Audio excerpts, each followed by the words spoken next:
하나님의 말씀 보겠습니다. 하나님의 말씀은 이제 오늘부터 우리 스바냐서를 보려고 합니다. 이 새벽 예배를 통해서 소선지서를 이렇게 하나씩 좀 보려고 합니다. 여러분이 좀 그렇게 이해해 주시고 평생 소선지서에 대한 설교를 듣기도 어려우실 거고 또 읽어도 무슨 내용인지 모를 수도 있는 부분들이어서 제가 한번 나눠보려고 합니다. 그래서 오늘 첫 번째 말씀으로 스바냐서를 택했는데요. 스바냐 1장 1절에서 3절까지의 말씀만 보겠습니다. 스바냐서 1장 1절에서 3절까지의 말씀입니다.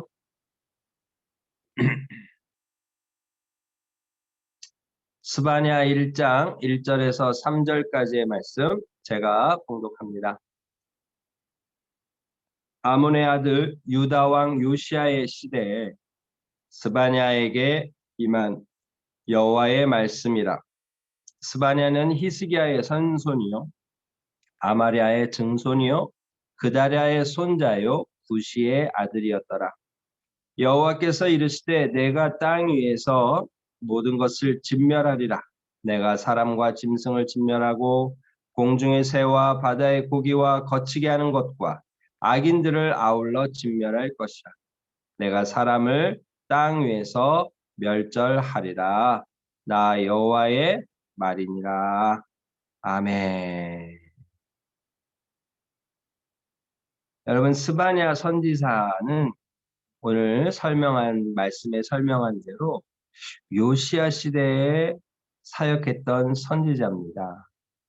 요시야라고 하면 이 유다 왕국의 아주 종교개혁을 이루어서 모든 산당을 철폐하고 하나님을 온전히 섬겼던 왕으로 유명한 왕입니다.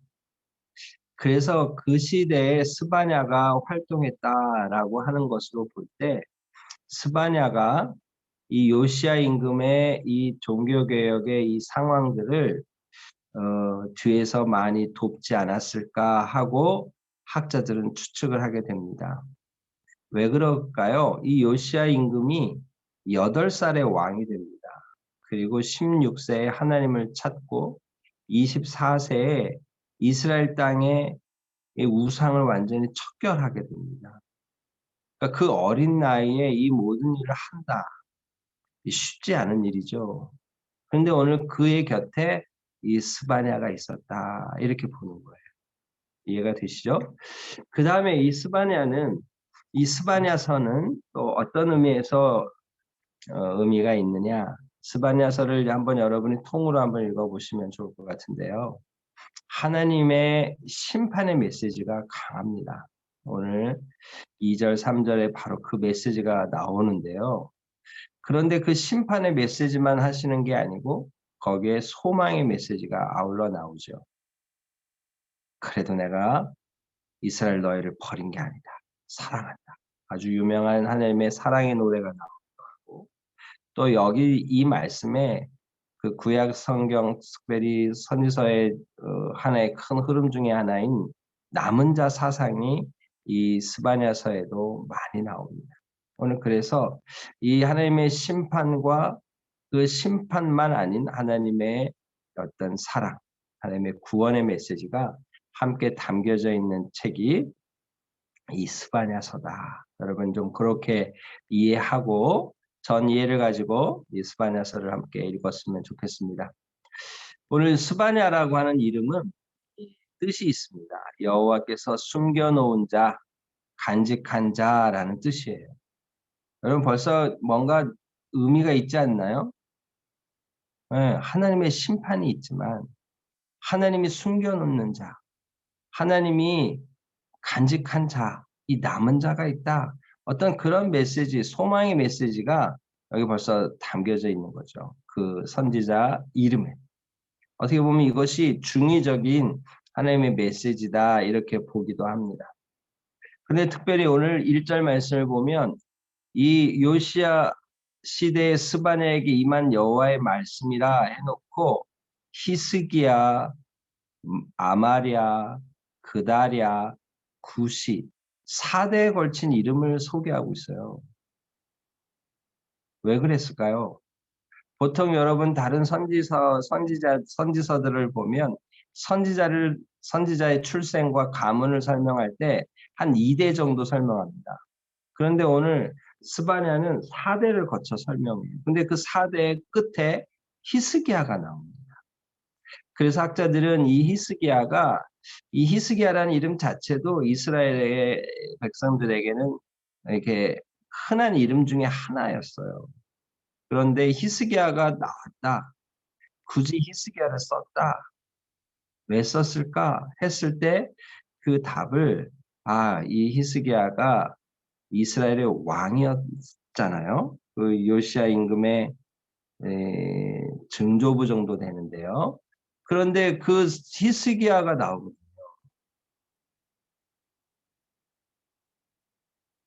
히스기야가 나온다고 하면 결국 무슨 얘기일까요? 이 스바냐는 왕족이요. 또 왕의 측근이 되어서 이 왕을 진짜 가까운 데서 보좌했을 것이다. 이제 이렇게 본다는 거예요. 다 이제 이런 이유들이 있는 거죠. 그래서 오늘 이 말씀들을 좀 살펴보면서 제가 두 가지의 대지로 여러분께 이 말씀을 증거하려고 합니다. 첫 번째 대지는 이겁니다. 하나님의 심판은 분명하다. 여러분 오늘 2절 말씀을 볼까요? 내가 땅 위에서 모든 것을 진멸하리라. 이 모든 것을 진멸했던 사건이 한번 나오죠. 우리 창세기에. 예, 노아의 홍수입니다. 오늘 그것을 염두에 둔 듯한 표현이에요. 단순히 이스라엘과 유다 땅의 심판이 아니라 땅 위의 모든 것을 진멸하는 심판이 있을 것이다. 학자들은 이것을 이 지구의 종말론적인 메시지다. 이렇게 얘기하거든요. 근데 그 진멸하다는 동사가 싹 치워버리다 이런 의미거든요. 그러니까 진짜 노아의 홍수로 모든 것을 쓸어버리듯한 그 이미지가 떠올리는 단어다. 근데 오늘 진멸하다는 동사가 2절에도 나오고 3절에 2번이나 나옵니다. 그리고 멸절하리라는 단어까지 나옵니다. 여러분 이건 지금 이 짧은 2절 3절의 말씀에 진멸, 멸절 뭘 강조하는 거예요? 하나님이 지금 모든 것을 쓸어버린다. 하나님의 전 지구에 온 사람을 대상으로 생명체를 대상으로 한 심판이 있을 것을 지금 말씀하시는 거죠. 그래서 이 모든 것을 진멸하리라는 2절의 말씀에 설명을 하시듯이 사람과 짐승을 진멸하고 공중의 새와 바다의 고기와 거치게 하는 것과 악인들을 아울러 진멸할 것이다. 모든 걸 진멸해요. 여러분 노아 홍수 때는요. 바다의 물고기는 그래도 진멸의 대상이 아니었습니다. 물론 이 바다가 깊음에 터지고 해서 이 지하수가 터지고 해서 일부 뭐 바다의 생물도 죽었겠죠. 그러나 바다의 생물이 똑같은 물이기 때문에 죽지 않아요. 그런데 오늘은 뭐라고 얘기합니까? 바다의 고기까지. 이 거치게 하는 것이라고 하는 요 표현은 이 누구를 거치게 하는 거겠어요? 인간을 거치게 하는 겁니다. 또 인간을 보시는 하나님의 눈에 거슬리는 거예요. 그래서 학자들은 이것을 우상, 인간을 하나님께 나가지 못하게 장애가 되는 것들을 말하는 게 아니냐 이렇게 해석을 해요. 그래서 인간이 만든 모든 우상, 인간이 만든 모든 문화, 모든 문명 다 쓸어버리는 거죠. 그리고 악인들을 아울러 진멸할 것이다. 땅 위에서 사람을 멸절할 것이다. 이런 얘기한다는 거예요. 여러분 결국 무슨 얘기일까요? 하나님의 심판이 있을 것이다. 이걸 지금 강조하는 거예요. 여러분 하나님은 분명히 심판자로 이 세상을 심판하실 겁니다. 여러분 그걸 잊지 않아야 돼요. 하나님이 우리의 삶의 모습에 대해서 보고 계세요. 그래서 악인들, 그래서 사람들이 신을 거부하는 이유가 바로 여기 있는 거 아니에요. 신은 공의로워야 되는데 그 공의로운 신이 인간의 죄에 대해서 심판하지 않으면 그건 신이 아니에요. 그건 공의로운 신이 아니에요. 공의롭지 않으면 그건 또 신이 아니에요. 그러니까 신이 공의롭다면 심판하는 것은 당연한 결론이에요. 그런데 그런 신이 없어야 되는 거죠. 악인들 입장에서는. 죄인들 입장에서는. 우리 사람의 입장에서는. 그러니까 신을 거부하는 거예요. 부인하는 거예요. 신이 없다. 신이 있어도 죽었다. 뭐 이런 얘기하는 거죠. 그러나 오늘 성경은 뭐라고 얘기합니까? 하나님은 살아계셔서 심판하신다는 거예요. 여러분 오늘 그런 메시지는 성경에 너무너무 많이 나오죠. 마태복음 13장 41절 42절에 이렇게 말씀하십니다. 인자가 그 천사들을 보내리니 그들이 그 나라에서 모든 넘어지게 하는 것과 또 불법을 행하는 자들을 거두어내어 풀무불에 던져 넣으리니 거기서 울며 이를 갈게 되리라. 여기에 지금 모든 넘어지게 하는 것과 불법을 행하는 자들이 오늘 이 스바냐에서 나오는 거치게 하는 것과 악인들을 아울러 직면하는 것입니다. 이 말씀에 그대로의 인용이라고 해도 틀리지 않을 겁니다. 하나님 그런 심판을 하신다는 거예요. 당신의 천사들을 보내서 심판하신다. 여러분 오늘 우리가 그 하나님의 심판 앞에 있습니다. 기억하셔야 돼요. 하나님이 불꽃 같은 눈으로 보신다. 기억하셔야 돼요. 그래서 잠언의 저자가 뭐라고 얘기하는가? 하나님을 경외하는 것이 지혜의 근본이라고 얘기하는 거예요. 이런 두려운 하나님, 이런 엄위하신 하나님을 경외함으로 섬겨야 된다. 그때 삶의 지혜가 생긴다. 그 얘기죠. 여러분 오늘 여기까지만 이야기를 하면 야, 하나님의 무서운 심판이 진멸, 멸절, 야, 무섭네. 이런 생각을 할 수 있습니다. 그런데 오늘 1절, 2절, 3절만 봐도 소망이 생기지 않아요. 오늘 진멸하리라, 멸절하리라라고 하는 그 하나님의 심판의 메시지를 주님이 스바냐 선지자를 통해서 미리 말씀하신다는 거예요. 여러분 이게 포인트죠. 진멸과 멸절이 하나님의 뜻이고 그럴 수밖에 없는 인생이라면 놔두셔 미리 예언해서 뭐 준비하라 어떻게 하라 너희들 조심해라 경고하실 필요가 없죠. 그냥 심판하시면 되는 거예요. 심판이 목적이라면. 근데 주님은 심판이 목적이 아니에요. 공의로우시나 또 사랑이 많으시잖아요. 자비가 한이 없으시잖아요. 우리를 불쌍히 여기시잖아요. 그러니까 오늘 스바냐 이 선제를 통해서 심판이 있을 것이다. 심판이 있을 것이다. 조심해라. 경계해라. 깨어 있어라. 말씀하시는 거죠. 특별히 오늘 1절에 아까 말씀드린 대로 요시야와 친인척 간의 관계가 되는 스바냐를 세워서 요시야의 이 종교 개혁을 일으킨 이유가 뭐겠어요? 히스기야 임금의 아들 문하세의 아들 아몬 두 왕을 연결해서 악이 아주 무성했습니다. 이스라엘이 큰 우상과 범죄함에 우상을 섬기는 죄와 범죄에 빠졌어요. 하나님의 심판이 메시지가 증거될 수밖에 없는 상황이 되었어요. 그런데 그때 요시야를 세우시고 요시야 곁에 스바냐를 세우신 거예요. 그럼 이거 자체가 메시지죠. 이거 자체가 의미가 있는 거예요.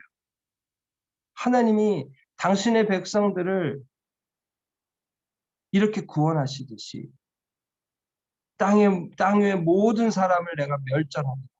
모든 생명체를 멸절하는 그 날이 오리라 미리 말씀하시며 이제 장차 예수 그리스도를 보내시는 거죠.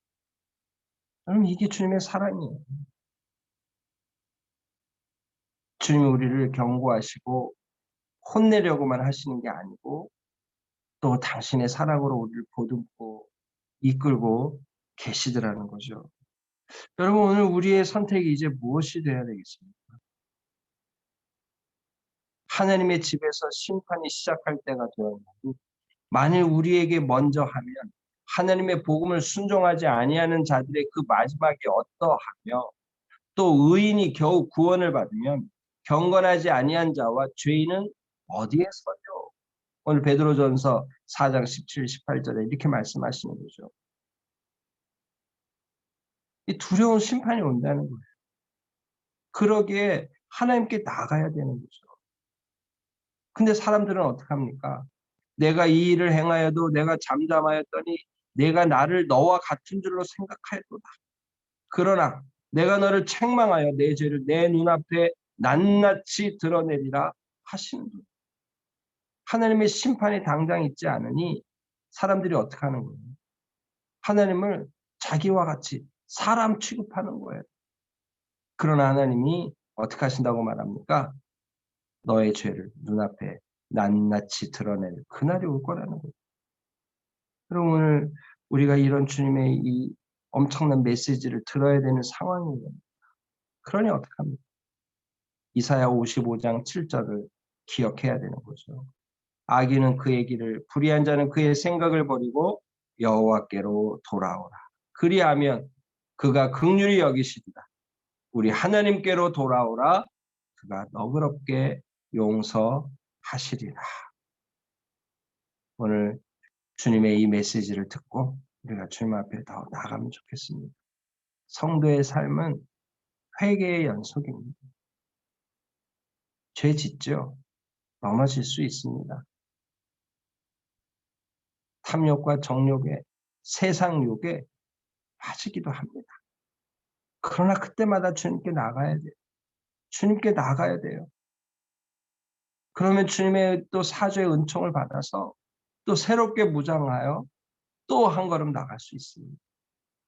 바로 그런 주님, 그 주님을 우리가 믿고 있다는 것을 기억하고 오늘도 보좌 우편에서 우리를 위해 중보하시고 때를 따라 돕는 은혜를 얻기 위하여 또 긍휼하심을 받기 위하여 보좌 앞으로 담대히 나오라고 하신 주님, 그 보좌 앞으로 담대히 나가는 우리를 하나님께 계속해서 인도하실 겁니다.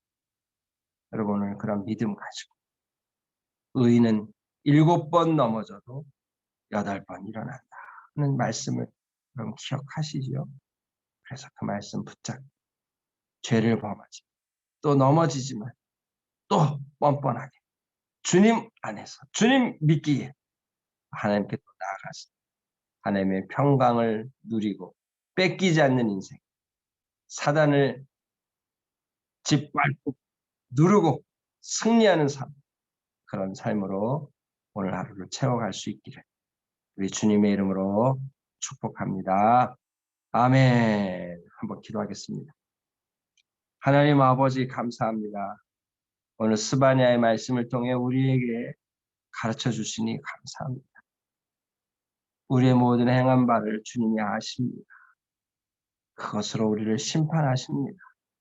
그러나 주님, 우리를 예수 그리스도 안에 거하게 하시고 그 보혈의 피로 우리를 새롭게 하셔서 그 심판의 자리를 면하게 해주시니 감사합니다.